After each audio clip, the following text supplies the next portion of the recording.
Hello dear student and parents, अपनी एक series चल रही है why J is better than new.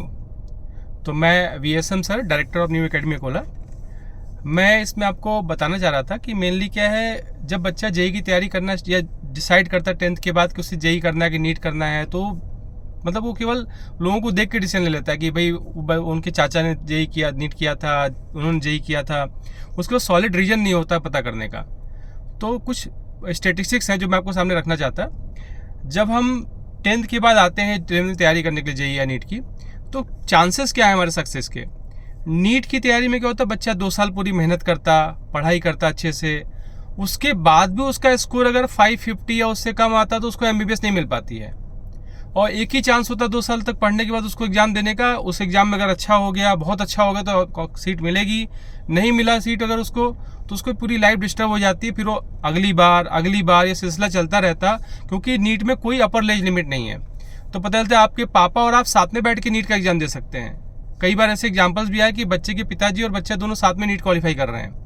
तो आपका कंपटीशन आपसे बहुत ज़्यादा एज वालों के साथ हो रहा है। आप अभी 10th पास करके आए, और जो बच्चा 2 साल 3 साल से पढ़ रहा है उससे आपका कंपटीशन हो रहा है। तो आपकी प्रोबेबिलिटी बहुत कम हो जाती है सेलेक्ट होने की।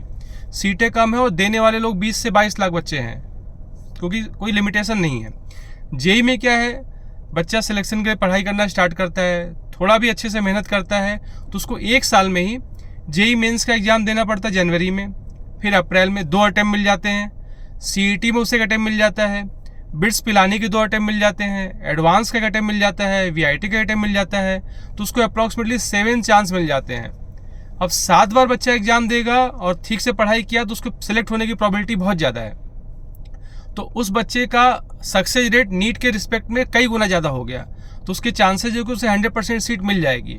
और जेई में एक और प्लस पॉइंट क्या है कि अगर बच्चे को IIT नहीं मिला, NIT मिल गया, ट्रिपल IIT मिल गया, तो उसमें वो डिफरेंस क्रिएट नहीं होता जो MBBS और BMS और BHMS में आ जाता है। यहाँ पे उसे NIT मिल गया तो भी उसकी लाइफ बेटर है, ट्रिपल IIT मिल गया वहाँ भी लाइफ बेटर है। ट्रिपल IIT और NIT के प्लेसमेंट भी 1.5 करोड़ 2 करोड़ तक जाते हैं हाईएस्ट पैकेज, IIT के भी 2-3 करोड़ तक जाते हैं। तो बहुत ज़्यादा ह्यूज डिफरेंस नहीं आता बच्चे के साथ जो यहाँ पे नीट के साथ हो जाता है। तो मेरे अकॉर्डिंग क्या है कि सबसे पहले मैं सोचना चाहिए कि हमारे बच्चे का अगर हम इसकी तैयारी कराते हैं तो हमें सक्सेस का चांस कहाँ ज़्यादा है।